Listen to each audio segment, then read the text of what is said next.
The story of David and Goliath. The biblical story of David and Goliath is one of the most popular stories from the scripture. It is a lesson of courage, faith, and overcoming what seems impossible. The story of David and Goliath can be found in the book of Samuel, chapter 17. David was the youngest of Jesse's 12 sons. One day, the nation of Israel was called to fight the Philistine army that had gathered for war. Now the Philistines gathered their forces for war and assembled at Soko in Judah. They pitched camp at Ephes Dammim, between Soko and Azekah. Saul and the Israelites assembled and camped in the valley of Elah and drew up their battle line to meet the Philistines. The Philistines occupied one hill and the Israelites another, with the valley between them. A champion named Goliath, who was from Gath, came out of the Philistine camp. His height was 6 cubits and a span. He had a bronze helmet on his head and wore a coat of scale armor of bronze weighing 5,000 shekels, on his legs he wore bronze greaves, and a bronze javelin was slung on his back. His spear shaft was like a weaver's rod, and its iron point weighed 600 shekels. His shield-bearer went ahead of him. Goliath stood and shouted to the ranks of Israel, "Why do you come out and line up for battle?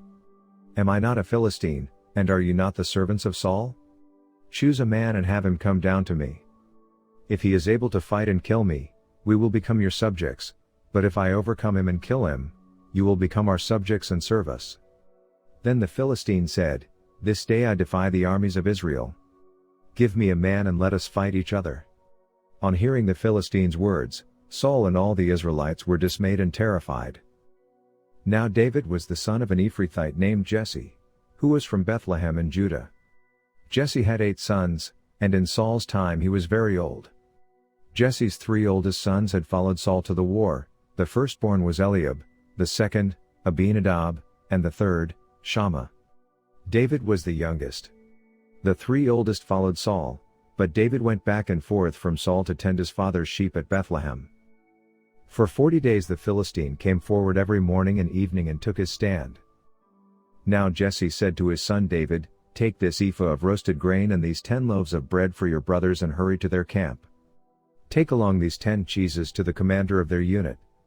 See how your brothers are and bring back some assurance from them.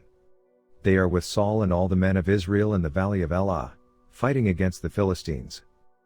Early in the morning David left the flock in the care of a shepherd, loaded up and set out, as Jesse had directed. He reached the camp as the army was going out to its battle positions, shouting the war cry. Israel and the Philistines were drawing up their lines facing each other. David left his things with the keeper of supplies, ran to the battle lines and asked his brothers how they were. As he was talking with them, Goliath, the Philistine champion from Gath, stepped out from his lines and shouted his usual defiance, and David heard it. Whenever the Israelites saw the man, they all fled from him in great fear.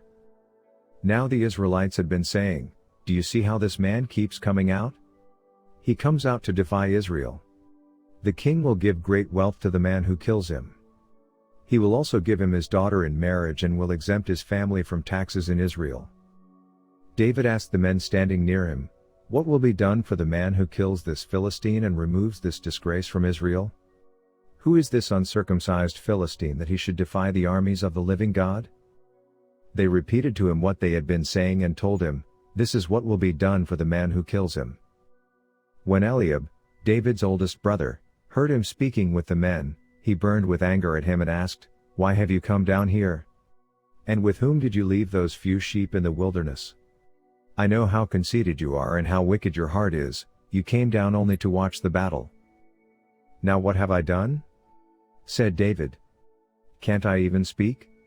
He then turned away to someone else and brought up the same matter, and the men answered him as before. What David said was overheard and reported to Saul, and Saul sent for him. David said to Saul, "Let no one lose heart on account of this Philistine, your servant will go and fight him."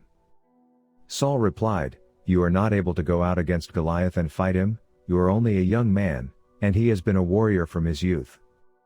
But David said to Saul, "Your servant has been keeping his father's sheep. When a lion or a bear came and carried off a sheep from the flock, I went after it, struck it and rescued the sheep from its mouth.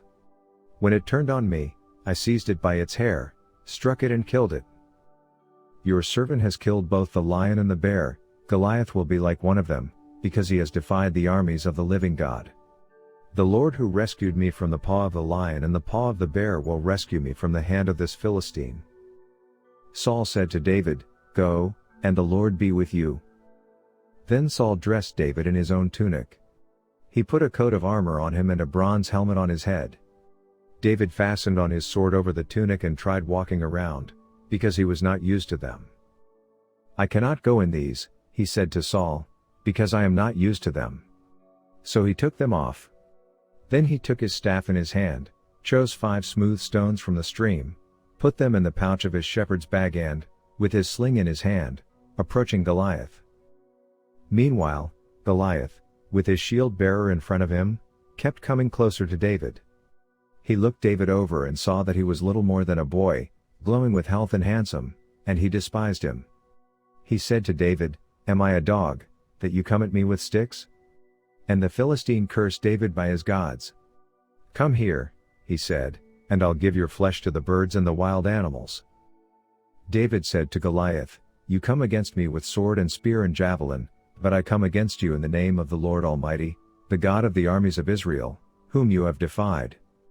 This day the Lord will deliver you into my hands, and I'll strike you down and cut off your head. This very day I will give the carcasses of the Philistine army to the birds and the wild animals, and the whole world will know that there is a God in Israel. All those gathered here will know that it is not by sword or spear that the Lord saves, for the battle is the Lord's, and he will give all of you into our hands." As Goliath moved closer to attack him, David ran quickly toward the battle line to meet him. Reaching into his bag and taking out a stone, he slung it and struck the Philistine on the forehead. The rock sank into the giant's forehead, and he fell. David then picked up Goliath's sword and used it to kill Goliath and cut off his head. When the Philistines saw that their hero was dead, they turned and ran. Then the men of Israel and Judah surged forward with a shout and pursued the Philistines to the entrance of Gath and to the gates of Ekron. Their dead were strewn along the Shaaraim road to Gath and Ekron. When the Israelites returned from chasing the Philistines, they plundered their camp. David took the Philistines' head and brought it to Jerusalem. He put the Philistines' weapons in his own tent. As Saul watched David going out to meet the Philistine, he said to Abner, commander of the army, "Abner, whose son is that young man?" Abner replied, "As surely as you live, your majesty, I don't know." The king said, "Find out whose son this young man is." As soon as David returned from killing the Philistine, Abner took him and brought him before Saul, with David still holding the Philistine's head. "Whose son are you, young man?" Saul asked him. David said, "I am the son of your servant Jesse of Bethlehem." Here ends the epic tale of David and Goliath. As always, thank you for watching. Please like the video and subscribe to the channel for more educational and teaching videos about the Christian religion.